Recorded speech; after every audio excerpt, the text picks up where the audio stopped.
CPAC 2016, and I'm so excited to be the first panel in what is the most important CPAC convention since 1980. Were any of you here in 1980? Oh, I guess I'm the only one. Why is it the most important? Because this is a time of great decision in the conservative movement and the Republican Party. You're going to make that decision, and the people you're going to meet and hear and listen to today, tomorrow, and the next day are the ones who are going to lead that revolution. You have to decide which ones to pick and what issues are important. So I'm very honored to have a distinguished and diverse group of people with different backgrounds. Congressman Ryan Zinke, he is a former Navy SEAL.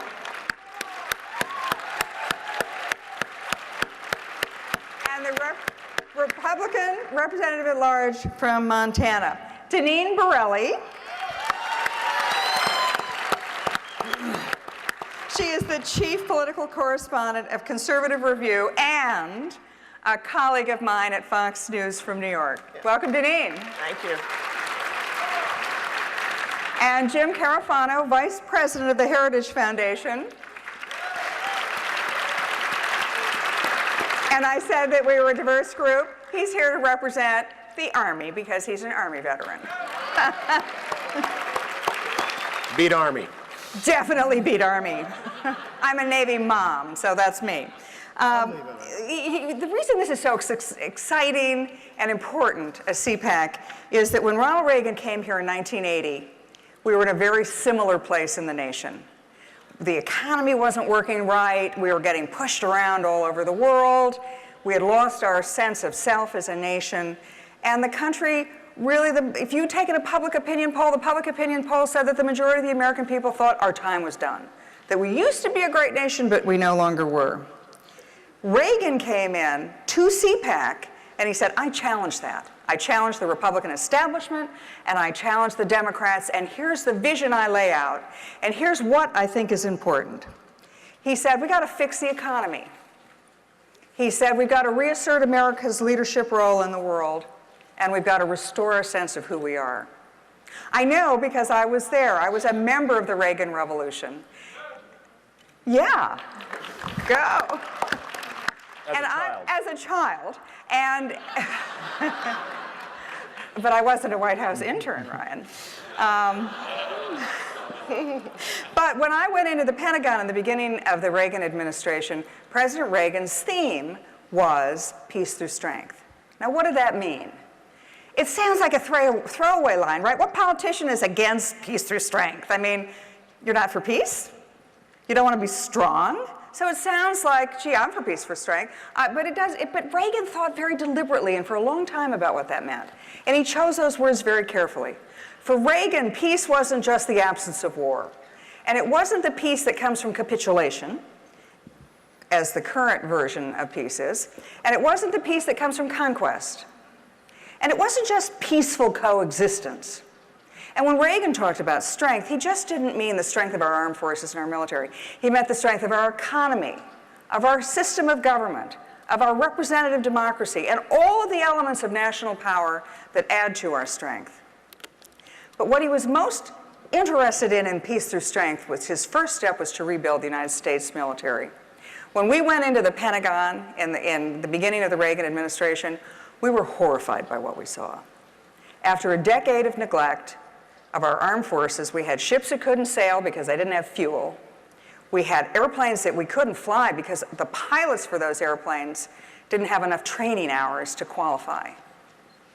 And for every tank we had that worked, there was one sitting right next to it that was cannibalized for spare parts. All that was terrible. But what was most horrible that we saw at the beginning of the Reagan administration is the way the previous administrations, Republicans and Democrats, had treated our veterans. That our veterans did not have the adequate health care, mental health care, physical health care, and we paid them so little that our most junior enlisted personnel qualified for food stamps.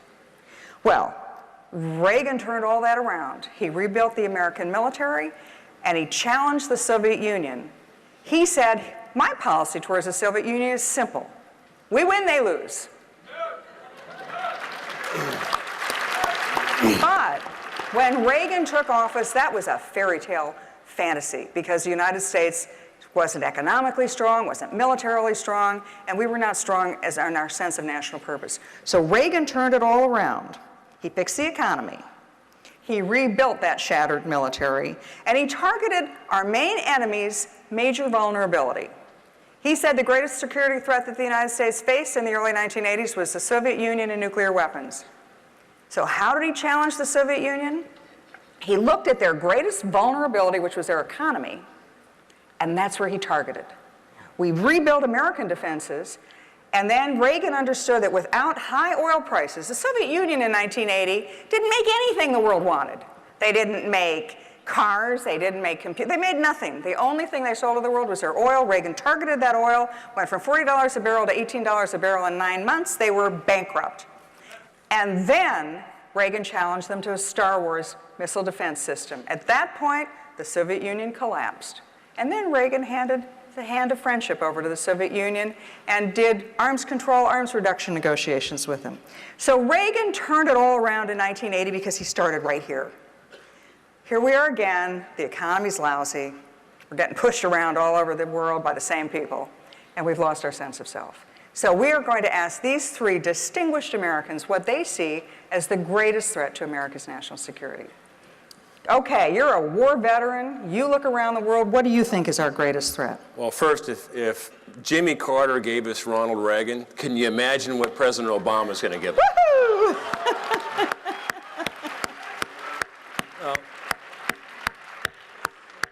I sit in the House Armed Services. I'm a former SEAL commander, and what I see is this. First of all, it's fixable. There isn't a problem I've seen in Congress in the year I've been sitting in the seat that isn't fixable as far as a country, as long as we lead. But what I see is we're in retreat. And as we retreat across the globe, vacuums are being formed, and those vacuums are being filled. In the case of South China Sea, China is building islands, and we are retreating, and our neighbors in there and our traditional allies view that as a weakness. And China is expanding their influence and territory in the South China Sea. Then you do a pivot to the Ukraine, Russia, we're abandoning our treaty obligations, and Russia is emboldened. They're putting flags in the North Pole, they're continuing to move, and finally you look at what's happened in the Middle East, where you have a rise of Iran looking at recreating Persia, and aided by, of course, Russia. And then, of course, you look at the context of the Iranian nuclear deal and the damage that has done. Not only the billions of dollars that have been spent and will be spent shoring up organizations like Hezbollah and Hamas, but also what people need to understand is it gave a legal framework for Iran to acquire as many as 100 nuclear-tipped ICBMs in 13 short years. So how did that occur? Well, in 5 years, the sanctions on the conventional weapons get lifted. And remember, the chairman of the Joint Chiefs of Staff, General Dempsey, said in no circumstance do we give Iran advanced missile technology. In 5 years, we do that. In 8 years, we give them the ability to launch ICBMs. There's only one purpose for an ICBM. That's to arm. In 10 years, the centrifuges that were supposed to be dismantled come out of storage, never dismantled. They get enhanced. And so in 13 years, they could have as many as 100 nuclear-tipped missiles pointed at the United States. And believe me, that is not in our best interest. And I'll go back to John F. Kennedy. What we see is our enemies don't fear us and our allies don't trust us. And John F. Kennedy's inaugural address said, we as a nation would bear any price and pay any burden in the defense of liberty. I can tell you that's a rallying call for our allies because they always knew that in time of need, America would stand, that we would be a reliable ally you could count on. And this is what retreat has done. So the greatest threat that I see in national security is ourselves. Because we, as a great country, also bear a great responsibility. Doesn't mean we have to be the policeman of the world, but certainly we have to be that reliable ally and show strength and lead from the front. And when we don't, it has a consequence. And that consequence is felt in refugees, 3.5 million. And if we don't lead, that refugee crisis of 3.5 million in Syria will spread across the Middle East, it'll spread into Africa, and we'll have a refugee crisis comparable to World War II. It is absolutely fixable, but under this administration, there is not a chance. Well, that's pretty grim, but very realistic. I'm going to come back to you and ask you what do we do next, but you think about that. I'm going to now turn to Deneen Borelli, who's been an outspoken critic and sort of the state of America's moral character and health. Sure. What do you think our greatest threat is? Well, I realize this is about national security, and my focus really is on the security within the United States of America and the threat that is posed there. And I have two quotes that I want to read really quickly. One by Abraham Lincoln. America will never be destroyed from the outside. If we falter and lose our freedoms, it will be because we destroyed ourselves. That's President Abraham Lincoln. President Ronald Reagan, the whole theme of this panel today, a quote from Reagan: "Freedom is never more than one generation away from extinction. We didn't pass it to our children in the bloodstream. It must be fought for, protected, and handed on for them to do the same. Or one day we will spend our sunset years telling our children and our children's children what it was once like in the United States where we were free." That was Ronald Reagan. Today, my friends, So here we are in 2016, and what we are witnessing is an onslaught of massive growth of government. And under President Obama, I believe he has done more harm than good when it comes to his leadership for our country. And I look at the fact that when you look at the GDP, under 3% under his watch, unemployment is through the roof, our debt is over 90 trillion, million, counting. The numbers don't even make sense anymore, over 90 trillion. Individuals who are on government assistance. His energy policy is harming hardworking Americans. I'm looking at this also as a threat to our country, claiming that he's helping the environment when in fact it's a command and control energy policy, doing more harm than good, especially for those who are unable to afford energy at the higher cost because of regulations. But not only that, the regulations are putting fossil fuel industry businesses out of business, bankrupting coal companies. There are thousands of coal miners who are out of work. Look at what is happening in West Virginia, states where coal is mined. These communities are being decimated. So these are economic issues that are harming our country from the inside out. There's also the politically correct aspect of what is harmful to our country. Political correctness kills. The most recent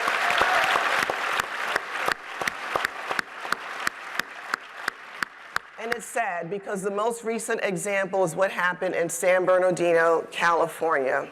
You had these two terrorist individuals, and there was a neighbor who saw all this activity going on, and she was afraid of being called a racist.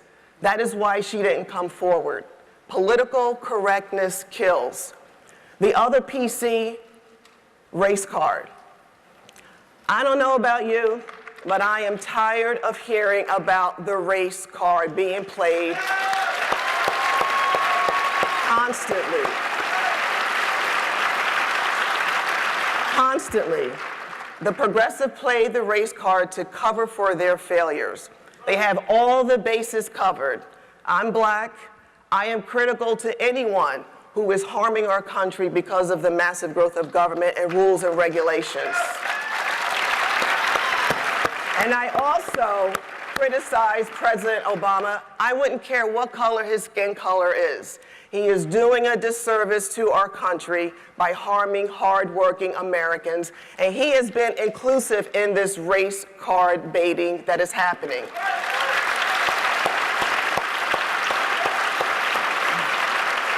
And so to summarize, the PC culture and Obama's leadership, lack of leadership, are harming our country from within. And we look at the outsiders who want to do harm to our country because of the greatness of America. I always say America is an exceptional country, no matter where I go. And it is. And it is up to us to make sure it remains that exceptional country. Thank you.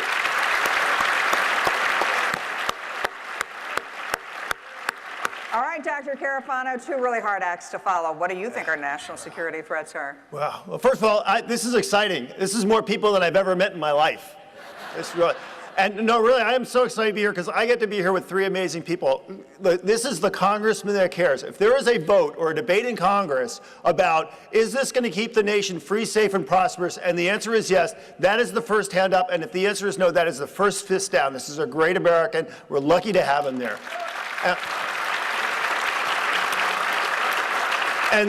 And these are two very powerful voices. These are the people that drive the left loony. I mean, they're clear, they're concise, they're confident, they have common sense, and they're conservative. So thank you for what you guys do. It's amazing. I'm the sad sack on the panel. No, really, I just get to talk about things that are bad. I call my mother every week, and she says, "Don't tell me what you did today." I mean, so actually people don't. I'll try to be really quick. So, part of people say, look, we hear all the bad things that Ryan is talking about, but look, they're not going to attack the United States. I mean, they're not idiots. And I would agree with you to an extent. The goal of almost every one of America's enemies in the world, whether it's a state or a non-state actor, is to win without fighting. Right? Their idea is to find the conditions, to create them, to find the gap, or exploit the opportunity to find a way where America will say, that's not our problem, we can't do that, that's too hard, that's too dangerous, to incrementally walk us away. And that can lead to a very dangerous place. And why that's so bad is because the policies of this administration are tailor-made to be exploited by that. So let me give you 4 examples just real quickly. Nuclear weapons, right? Like North Korea's got nuclear weapons. North Korea doesn't want to have a nuclear war with the United States. Of course they don't. But here's what they do want. We talked about this prophetically in our documentary that we did a few years ago called 33 Minutes. It's to hold America hostage. All I have to do is to demonstrate that if we are going to have a tussle, you could lose a city or more. And America, are you willing to make that debate? So what are the things that really do that? We have a long-range nuclear weapon, and then you have a thermonuclear weapon that's a city killer, or you have the ability to field, detonate a weapon in space and create an EMP effect that destroys your entire electrical grid and takes out your economy.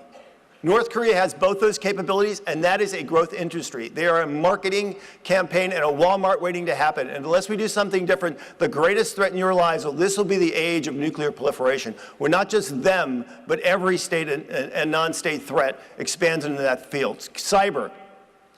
Here's one of the things the next president's going to face. Putin wants to find an opportunity to demonstrate that NATO is just a paper shell and won't really meet its defense commitments, right? He doesn't want to start World War III. He's going to find a way to poke us and hope we just crack, right? And cyber is a good way to do that. Russia is one of the premier evil cyber actors in the world today. But other people are watching and will emulate what they do. And other people can create the capability to create situations where they hurt us and we're fearful to act. I'll give you another example, terrorism. Right? ISIS and Al-Qaeda, what makes them a great threat today is not that they have a state in the Middle East, but they have used those opportunities to create networks that are stretching around the world. And I've just been all over South Asia. I've talked to people in Malaysia, Indonesia, and other countries. I've talked to people in the Middle East, a lot of Europeans. Everybody is fearful of the same thing. These networks are out there, and they're going to be used to come after us without ISIS having to do this themselves. And this is the breaking news that the next president's going to face. Let's say even we push ISIS down. We have so allowed Al-Qaeda in the last 8 years to get back in the game that Al-Qaeda will just stand up its flag and the forces will rally around them. This is a generational challenge that's not going away. And the last one real quickly is the economy. Right? China's probably the best example of that. One of the greatest self-restraints that we have, not just us, but our allies, is, well, we can't mess with China because we do business with them and it'll hurt our business. And the Chinese like that thinking, they like that talk. But it's absolutely not true. If we don't defend and protect our security interests, they're not going to be nice to us. And how can we push back economically? Well, you have to really look at what's the great driver, and it's economic freedom, not just opening up your own economy, but those of your friends and your allies. So one of the things we produce is an index of economic freedom. Under President Obama, our level of economic freedom in America has fallen every year.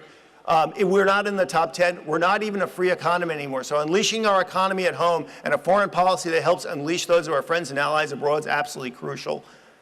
And then the problem is, just to sum up, is Obama's foreign policy of the last 8 years is really revisiting the 90s. How did we get here? You know, under President Clinton, we withdrew from the world, and bin Laden wrote his really famous fatwa, and he said, look, America has become a paper tiger. If we push them, they will fall. And that's what directly to 9/11. And what we're doing now is really recreating all the withdrawal that we did in the 90s. So another index that we produce is the Index of U.S. Military Strength, where we grade America's capacity to defend itself against the threats in the world that we face that threaten our vital national interests. Our grade is marginal. We spend $600 billion a year, and the most your president can deliver to you is marginal. And here's, I think, the consequential choice. I think that regardless of who the Democratic nominee is, you're going to get more of the same, more continuity than change. You're going to get more withdrawal from the world and more of a principle of weakness. But I really believe when you look that that conservatives will put forth a candidate that believes in peace through strength. Regardless of the candidate you pick, I believe the candidate that this country fields will be peace through strength, and that conservatives will lead the fight to keep America free, safe, and prosperous. I really believe that. It's an election of consequence. Thank you. Okay, Congressman Zinke, you teased us a little bit. You articulated what the problems are, but you didn't offer too many solutions. So but you did say they were fixable. Absolutely. So how would you fix everything you've talked about as a problem? Well, one quick on the cybersecurity. I don't know why we asked the State Department for Hillary's emails. We should have just asked Putin. Right. Oh, yeah.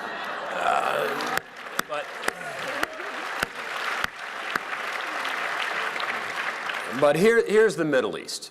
Is before we put troops on the ground, and I think it will take American troops with our allies. But you got to make sure our troops are well led, they have the right equipment, the right training, and right rules of engagement to win. And there's a lot of frustration in the troops right now that they don't have the ability to win because the rules of engagement are tight. And we didn't learn anything in Vietnam because we're right back and probably worse. So I do think it'll take troops on the ground, probably in northern Syria. But it has to be with our allies too, because the war is not just about East and West. It's not just about us against ISIS. It's as much as a war within Islam as it is East and West. And we have to do our part asymmetrically to look at defeating of ISIS and these Islamic terrorist organizations. And it's not that hard to say. Islamic terrorist organizations. It's not. But it will take asymmetrical warfare, in that we have to convince the Muslim world that it is as much a threat to them as it is to the West. More Muslims are getting killed than Christians. But it will take a force, it will take our allies, and you have to put a force in there that will move the needle. If 50 SEALs or special operations are launched, you know, if they can fix that, that's not much of a problem. So you need to put a big enough force in there that will move the needle, protect our force, make sure we have medevac, QRF, and those things, and we can do that and will. Last point is, when we do that, and I think the next president will have to, we have to make sure that as we push ISIS out and create a vacuum, that vacuum isn't filled by Iranian-backed forces. Because what we don't want is we don't want an emboldened Iran and Persia of expanding territory. That is fixable under a president that understands peace can only be obtained through strength. Excellent. let me ask you, now you've both articulated a number of big ticket items that the United States might have to deal with. You talked about nuclear proliferation. Well, I guess the answer is missile defense. Cyber, that is a major economic issue as well as a security issue. Terrorism, you've talked about maybe the United States has to get militarily involved in the Middle East. And we've all talked about the economy. So if Admiral Mullen, former chairman of the Joint Chiefs of Staff, several years ago was at a congressional committee hearing, I don't think it was your committee, was it? No. Okay. But I know what he said. But he said, when asked, what do you think the greatest national security threat facing the United States is? He said, not what everybody thought he was going to say. They thought he was going to say radical Islam, or the Russians, or the Chinese, or the North Koreans. He said, no, it's the United States economy and the deficit. So, how do you guys square that circle? Is our economy a major stumbling block or potential advantage for us, and how do you do all the big ticket items you just talked about doing? So go back to the 1990s, essentially what we're doing today is mimicking the policies of the 1990s. And here's the difference. In the 1990s, our actual economy wasn't growing too bad, right? And, but we didn't have a rest of Russia. We didn't have a rising China. We didn't have a Middle East that was in meltdown, right? So obviously the policies of today the policies of the 90s are inappropriate today, right? So the challenge is pretty daunting when you say, look, we have to be concerned about Western Europe. And we'll see the worst year in Western Europe that we've ever seen. We'll see Western Europe bordering on chaos this year. The Middle East is the worst it's been since the 1970s. And the rise of China is of concern to everybody in Asia and ought to be concern to us. Those are pretty daunting challenges, and you have to do all three, right? Because all three impinge on vital US interests. That requires a better, stronger, more capable military than we have now. The facts just speak to that. It's just inarguable. And then you ask, well, where does that money come from, right? So the answer is, you get the kids around the dinner table, right? And the dad comes in and says, things aren't looking good here. We got to cut back a little. And the kids go, well, you just cut the mortgage, Dad, because we're not going to stop getting Netflix and. Look, you got to put first things first, right? So I think we can grow this economy. I think we can shrink government spending, and I think we can unleash the economy, but we have to have sensible economic policies, right? So we spend, military spending isn't even close to the top of the list we spend money on. We spend half the budget on entitlement spending. We spend more money in this country. If you add up all the welfare programs, we spend more money on that than we do on the military. So we have to get our spending priorities right, and we have to unleash the economy. Yeah. But crippling defense isn't going to make us safe, and it's not going to fix the economy. And I would say this is you have tax, you have cut, and you have grow. I don't think we can be taxed anymore. I think you can trim the Department of Defense. We're heavy on the headquarters, let me tell you. We have 800,000 DoD employees, somewhere between 1.2 and 1.6 million contractors. So the headquarters, there's more four-star staffs than ever before. So it's like an ice cream cone, by the time you get down to actually troops fighting. So we do need to sharpen the teeth, loosen the tail. But the way out of this, folks, is we're going to grow our economy. But in order to grow our economy, we want to get the government out of the way. Yeah.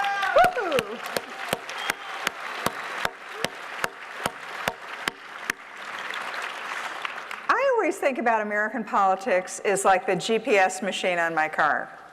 When I'm lost, which my sweet husband will tell you is often, the GPS voice doesn't come out and say, okay, KT, let's go back to where we started and do this all over again. It reroutes me. It takes me to places I may not have ever thought I'd go to. But I eventually, if I follow the voice of reason, get to where I'm going. We are now, as you have said many times before on Fox News and elsewhere, we're at one of the most divided places we've ever been. Whether it's political correctness, whether it's the race card, whether it's over economic justice and freedom. How do you reroute us? Well, listen, and some of that has been mentioned already. We have to do something with our tax structure, our tax code. You basically have to be an accountant to figure out your own personal tax returns. I spend hours putting our paperwork together for my husband and I. We have to do something with the tax structure. Perhaps look at a flat tax so that everyone has skin in the game. I do think another way to do the reroute, as you say, our energy, our natural resources. We need to unleash our natural resources. And to tie in with the threat with America, I think our energy grid needs to be looked at very closely, because when you look at the energy that's coming offline in different regions of the country, we could be faced with brownouts and blackouts. And again, this is something that's happening from within. If that can happen because of the regulations that are going on in our country, think about what those outside of the United States who want to harm us, that is one way that they could do harm to our country, by taking down our energy grid system. So that is something that really needs to be looked at. And again, it's the harmful regulations that are causing these coal power plants to come offline, and we're vulnerable. Okay, final thoughts from everybody. Congressman Zinke? Believe it or not, I'm an optimist. Really? The next president is going to inherit three things. It's going to inherit the most powerful military that's ever been assembled in the history of mankind. And this president can't disassemble it fast enough for that not to be true. Secondly, our energy. I'm a former geologist. We have in this country an energy potential that is superior to any other country in any other region. And yes, God loves coal, and God loves those who love coal. And lastly, is that the next president is going to have America, and we're a great people.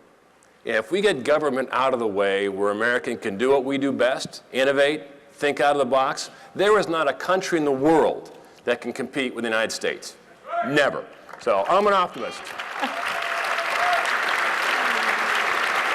Janine Borelli?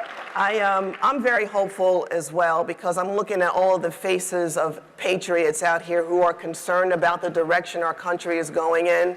And I meet patriots from around the country of all ages, all backgrounds, who come out on a work night because they want to know what they can do to turn our country around. And so I'm very hopeful, and I will continue to speak out on what folks can do and how everyone really does have a role to play to keep America the exceptional country that it is. Thanks. Bring us home, Doctor. Yeah, so I'm the pessimist, right? Yeah. So there's a difference between saying it's fixable and fixing it. There is an opportunity to fix this. There is a shrinking window to turn things around. I'll go back to what I said before. This is an election of consequence. I believe there are people in this race that believe in peace through strength. I believe we can have bright days ahead, but we're at a turning point. And if we turn wrong, we're going to wind up in a bad place. I'm going to finish by thanking you, but reminding you. Ronald Reagan came here in 1980, and he said, let's make America great again. He came here a year later as President Reagan, and he said, our time is now. Well, you've heard it from the best there is.